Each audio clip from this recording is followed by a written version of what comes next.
जब हम उत्तरी अमेरिका के बारे में सोचते हैं तो अक्सर हमारे जहन में देशों, शहरों और सड़कों का एक नक्शा उभरता है। लेकिन उस नक्शे के नीचे एक बहुत ही गहरी, अरबों साल पुरानी कहानी छिपी हुई है। ये कहानी है जबरदस्त ताकतों की, जिन्होंने चट्टानों को कागज की तरह मोड़ा, पहाड़ों को आसमान तक पहुंचाया और एक पूरे महाद्वीप को उसकी आज की शक्ल दी। तो आज हम इसी भूवैज्ञानिक सफर पर निकलने वाले हैं। हम ये समझेंगे कि कैसे सबसे पुरानी चट्टानों से लेकर आज की जवान पर्वत श्रृंखलाओं तक इस महाद्वीप का हर एक कोना एक बहुत बड़ी कहानी सुनाता है। चलिए इस कहानी को परत दर परत खोलते हैं। तो हमारी ये यात्रा कहाँ से शुरू होगी? सबसे पहले हम चलेंगे महाद्वीप के प्राचीन हृदय स्थल यानी उसकी नींव तक। फिर हम इसकी पश्चिमी रीढ़ की पड़ताल करेंगे, जहां ऊंचे ऊंचे और जवान पहाड़ खड़े हैं। इसके बाद हम देखेंगे कि कैसे पानी ने जमीन को तराशा है। हम यहाँ की धूप और बर्फ वाली एक्सट्रीम जलवायु को भी समझेंगे और आखिर में इस महाद्वीप के कुछ हैरान कर देने वाले रिकॉर्ड्स पर नजर डालेंगे। चलिए पहले पड़ाव से शुरुआत करते हैं। हर बड़ी इमारत की एक नींव होती है। ठीक वैसे ही हर महाद्वीप का एक प्राचीन और स्थिर कोर होता है, जिसके चारों तरफ बाकी सब कुछ धीरे धीरे बनता है। उत्तरी अमेरिका के लिए यही है उसकी प्राचीन हृदय भूमि। ये वो भूविज्ञानिक दिल है जो अरबों सालों से धड़क रहा है और इसी ने तय किया है कि ये महाद्वीप कैसा दिखेगा और कैसे विकसित होगा। हमारी कहानी की शुरुआत इसी चट्टानी नींव से होती है। ये है कनेडियन शील्ड। इसे आप महाद्वीप की असली आधारशिला कह सकते हैं। हडसन की खाड़ी के चारों ओर फैली ये अरबों साल पुरानी बेहद कठोर चट्टानों का एक बहुत बड़ा इलाका है। जरा सोचिए, ये चट्टानें तब बनी थीं जब हमारी पृथ्वी खुद बहुत जवान थी। इतने लंबे समय तक जबरदस्त गर्मी और दबाव के कारण यहाँ खनिजों का ऐसा खजाना जमा हो गया है जिसकी हम कल्पना भी नहीं कर सकते। यही वजह है कि ये इलाका लौह अयस्क और यूरेनियम जैसे कीमती संसाधनों का भंडार है। ये सिर्फ भूवैज्ञानिक तौर पे ही नहीं, बल्कि आर्थिक रूप से भी इस महाद्वीप की रीढ़ की हड्डी है। पहाड़ असल में वक्त की कहानी सुनाते हैं और यहाँ हमारे सामने दो बिल्कुल अलग अलग कहानियां हैं। एक तरफ पूर्व में है अपलेशियन पर्वत। ये पुराने, बुजुर्ग और शांत हैं। लाखों सालों की हवा और पानी ने इनकी नुकीली चोटियों को घिसकर गोल और मुलायम बना दिया है और इनकी परतों के अंदर कोयले का खजाना छिपा है। वहीं दूसरी तरफ पश्चिम में है रॉकी पर्वत। ये जवान, जोशीले और ऊंचे हैं। इनकी चोटियां आसमान से बातें करती हैं, एकदम नुकीली और दांतेदार। ये इतने विशाल हैं कि एक दीवार की तरह खड़े होकर पूरे महाद्वीप के मौसम को कंट्रोल करते हैं, नमी वाली हवाओं को आगे बढ़ने से रोकते हैं। एक तरफ धीमी गति से घिसता हुआ अतीत और दूसरी तरफ आसमान छूती हुई युवा शक्ति। चलिए अब महाद्वीप के इस पुराने और शांत दिल से निकलकर इसके अशांत, उथल-पुथल वाले पश्चिमी किनारे की ओर चलते हैं। ये आग और पत्थर की भूमि है, एक ऐसा इलाका जो भूवैज्ञानिक तौर पर अभी भी अपनी जवानी में है। यहाँ पर धरती का निर्माण आज भी हो रहा है और इस पूरी प्रक्रिया के पीछे एक बहुत बड़ी ग्लोबल ताकत काम कर रही है। तो इस पश्चिमी उथल-पुथल के पीछे का राज क्या है? जवाब है रिंग ऑफ फायर। ये प्रशांत महासागर को चारों तरफ से घेरने वाली एक विशाल आग की बेल्ट है। यहीं पर पृथ्वी की बड़ी बड़ी टेक्टोनिक प्लेटें आपस में टकराती हैं, एक दूसरे से रगड़ खाती हैं और एक दूसरे के नीचे धंसती हैं। इसी वजह से दुनिया के ज्यादातर भूकंप और ज्वालामुखी यहीं आते हैं। उत्तरी अमेरिका का पूरा पश्चिमी तट सीधा इसी हॉट जोन में पड़ता है। तो ये कोई इत्तेफाक नहीं है कि यहाँ जमीन कांपती है, ज्वालामुखी फटते हैं और पहाड़ आसमान छूते हैं। ये रिंग ऑफ फायर ही वो इंजन है जो इस पूरे इलाके को लगातार शक्ल दे रहा है। इस जबरदस्त भूवैज्ञानिक सिस्टम को वेस्टर्न कॉर्डिलेरा कहा जाता है। ध्यान दीजिए, ये सिर्फ एक पर्वत श्रृंखला नहीं है, बल्कि एक दूसरे के समानांतर चलने वाली कई श्रृंखलाओं का एक जटिल जाल है। इन्हें वलित पर्वत कहते हैं, जिसका मतलब है कि जब टेक्टोनिक प्लेटें टकराईं तो जमीन की परतें किसी कागज की तरह मुड़ गईं और ऊपर उठ गईं। इस जाल में पूर्व में रॉकीज, उत्तर में अलास्का रेंज और तट के नजदीक कास्केड रेंज और सियरा नेवादा शामिल हैं। और हाँ, इस पूरे सिस्टम में माउंट सेंट हेलेंस और पोपोकटेपटेल जैसे ज्वालामुखी आज भी धधक रहे हैं, जो हमें याद दिलाते हैं कि ये धरती आज भी जिंदा है और अपना काम कर रही है। तो इन सारी भूवैज्ञानिक ताकतों का नतीजा क्या है? ये नंबर 6190 मीटर। ये माउंट डेनाली की ऊंचाई है, जो उत्तरी अमेरिका का सबसे ऊंचा शिखर है। ये सिर्फ एक नंबर नहीं है, ये टेक्टोनिक प्लेटों के उस महाटकराव की ताकत का जीता जागता स्मारक है। ये हमें दिखाता है कि पृथ्वी की अंदरूनी ताकतें चट्टानों को 6 किलोमीटर से भी ज्यादा ऊपर धकेल सकती हैं। ये इन जवान पहाड़ों की विशालता का एक शक्तिशाली प्रतीक है। पहाड़ों का बनना तो कहानी का सिर्फ एक हिस्सा है। एक बार जब वो अपनी जगह पर खड़े हो जाते हैं तो एक दूसरी ताकत उन्हें तराशना और शक्ल देना शुरू कर देती है, और वो ताकत है पानी। तो अब हमारा ध्यान उन महान नदियों और झीलों पर होगा जो इन ऊंचाइयों से निकलती हैं। ये महाद्वीप की धमनियों की तरह हैं, जो जमीन को काटती हैं, मैदानों को उपजाऊ बनाती हैं और जीवन को पालती हैं। आइए देखते हैं कि पानी की ये शक्ति इस महाद्वीप का चेहरा कैसे बदलती है। दो महान पहाड़ी दीवारों रॉकी और अपलेशियन के बीच में क्या है? महाद्वीप का विशाल हृदय स्थल ग्रेट सेंट्रल प्लेन्स। ये एक सपाट, दूर दूर तक फैला हुआ मैदान है, लेकिन इसकी असली जान इसकी मिट्टी में है, और उस उपजाऊ मिट्टी का स्रोत है मिसिसिपी मिजौरी नदी प्रणाली। हजारों सालों से ये नदियां पहाड़ों से खनिज से भरपूर मिट्टी लाकर यहां बिछा रही हैं। इसी वजह से ये दुनिया के सबसे उपजाऊ कृषि क्षेत्रों में से एक बन गया है। इसे महाद्वीप की रोटी की टोकरी भी कहते हैं, और इस टोकरी को नदियों ने ही भरा है। अपने लंबे सफर के आखिर में जब शक्तिशाली मिसिसिपी नदी मेक्सिको की खाड़ी के शांत पानी से मिलती है तो उसकी रफ्तार धीमी पड़ जाती है। अब वो अपने साथ लाए गए करोड़ों टन मिट्टी और गाद के भारी बोझ को और आगे नहीं ले जा सकती। तो वो क्या करती है?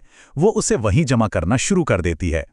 इसी प्रक्रिया से बनता है बर्ड फुट डेल्टा, जहां नई जमीन समुद्र में ऐसे फैलती है जैसे किसी पक्षी का पंजा हो। मिसिसिपी का डेल्टा इस बात का एक शानदार सबूत है कि नदियां सिर्फ जमीन को काटती ही नहीं बल्कि नई जमीन बनाती भी हैं। अच्छा, अगर नदी की बनाने की ताकत का उदाहरण डेल्टा है, तो उसकी काटने की ताकत का सबसे बड़ा सबूत है ग्रैंड कैनियन। जरा नीचे बहती हुई कोलोराडो नदी को देखिए। ये एक पतली सी धारा लगती है ना? लेकिन लाखों सालों की लगातार मेहनत से इसी छोटी सी धारा ने चट्टानों की परतों को काटकर पृथ्वी पर सबसे शानदार घाव बनाया है। ये घाटी हमें सिखाती है कि भूविज्ञान में सब्र और वक्त सबसे शक्तिशाली हथियार होते हैं। ये प्रकृति की एक ऐसी कलाकृति है जो हमें भूवैज्ञानिक समय के विशाल पैमाने के सामने बहुत छोटा महसूस कराती है। इस महाद्वीप के दिल में सिर्फ नदियां ही नहीं हैं, बल्कि मीठे पानी के अंतर्देशीय समुद्र भी हैं। जी हां, हम बात कर रहे हैं ग्रेट लेक्स की। ये 5 विशाल आपस में जुड़ी हुई झीलें हैं जो कनाडा और अमेरिका की सीमा पर फैली हैं। इनके नाम याद रखने का एक आसान तरीका है: HOMES, Huron, Ontario, Michigan, Erie और सुपीरियर। और ये झीलें अकेली नहीं हैं। सेंट लॉरेंस नदी एक हाईवे की तरह इन्हें अटलांटिक महासागर से जोड़ती है, जिससे ये दुनिया का सबसे जरूरी अंतर्देशीय जलमार्ग बन जाता है। अब एक मजेदार सवाल। हम सब जानते हैं कि ये झीलें अमेरिका और कनाडा की सीमा पर हैं, लेकिन क्या आप जानते हैं कि इनमें से एक झील ऐसी है जो पूरी तरह से सिर्फ संयुक्त राज्य अमेरिका में है? जी हां, इसका जवाब है मिशिगन झील। जबकि बाकी 4 झीलें दोनों देशों के बीच बटी हुई हैं, लेक मिशिगन पूरी तरह से अमेरिकी है। ये एक ऐसी जानकारी है जिसमें अक्सर लोग गलती कर जाते हैं। और जब पानी एक महान झील से दूसरी में जाता है तो कभी-कभी ये बहुत ही शानदार तरीके से होता है। ये है नियाग्रा फॉल्स। ये सिर्फ एक खूबसूरत झरना नहीं है, ये एक बहुत जरूरी भौगोलिक कनेक्शन है। असल में यहाँ नियाग्रा नदी ऊंची ईरी झील से निकलकर नीचे की ओंटारियो झील में गिरती है। ये झरना पानी के इस सफर में एक विशाल शक्तिशाली सीढ़ी की तरह है जो इन 2 अंतर्देशीय समुद्रों को आपस में जोड़ता है। तो हमने जमीन और पानी की कहानी तो समझ ली, पर एक और किरदार है जो इस महाद्वीप को शक्ल देता है, और वो है मौसम। उत्तरी अमेरिका धूप और बर्फ की भूमि है, एक ऐसी जगह जहां एक्सट्रीम हालात एक दूसरे से मिलते हैं।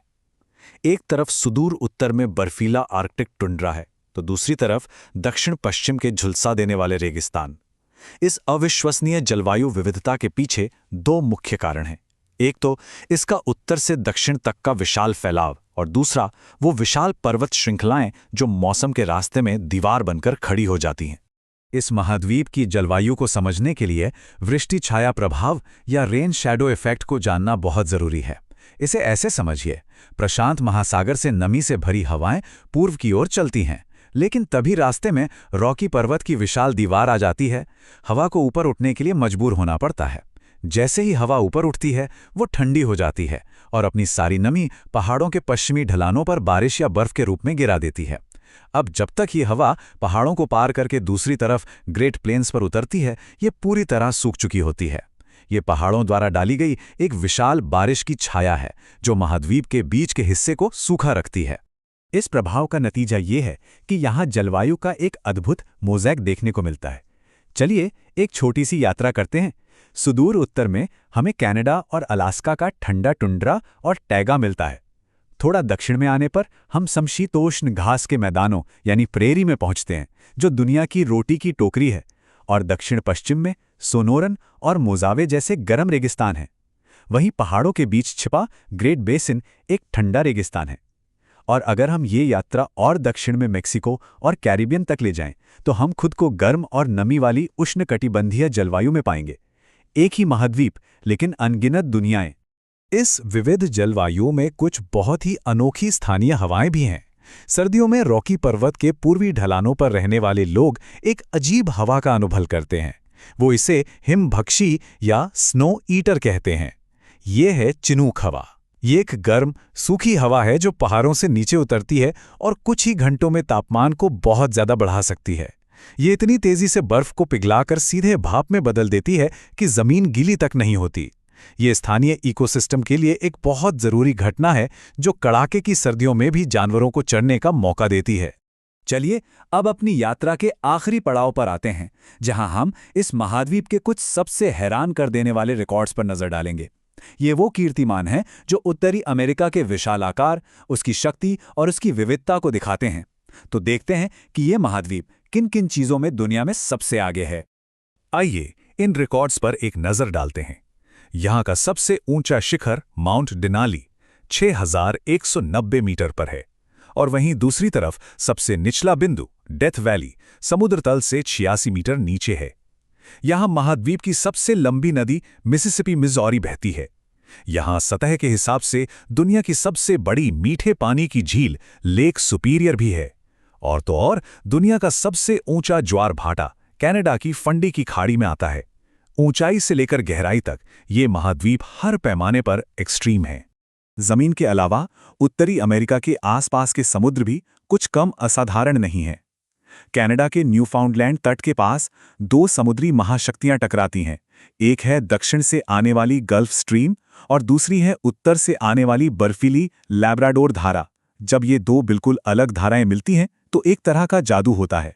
इस संगम से पानी में मौजूद पोषक तत्व सतह पर आ जाते हैं, जिससे प्लैंकटन की भरमार हो जाती है जो मछलियों को अपनी ओर खींचते हैं। यही वजह है कि ये जगह, जिसे ग्रैंड बैंक्स कहते हैं, दुनिया के सबसे अमीर मछली पकड़ने के मैदानों में से एक है।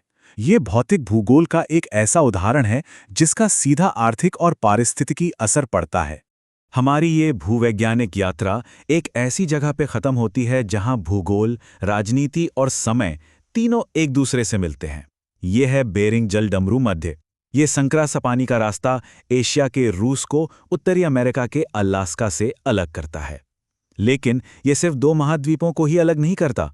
अंतर्राष्ट्रीय तिथि रेखा ठीक इसी के बीच से गुजरती है। इसका मतलब है कि आप यहां से एक छोटी सी नाव की सवारी करके सचमुच कल में पहुंच सकते हैं। ये दुनिया का वो बिंदु है जहां एक दिन खत्म होता है और दूसरा शुरू होता है। भूगोल और समय का एक अद्भुत चौराहा।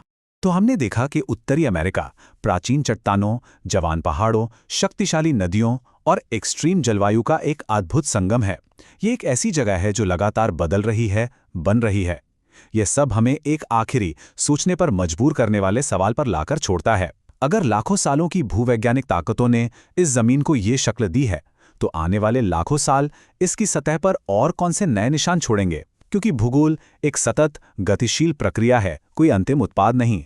ये कहानी अभी भी लिखी जा रही है।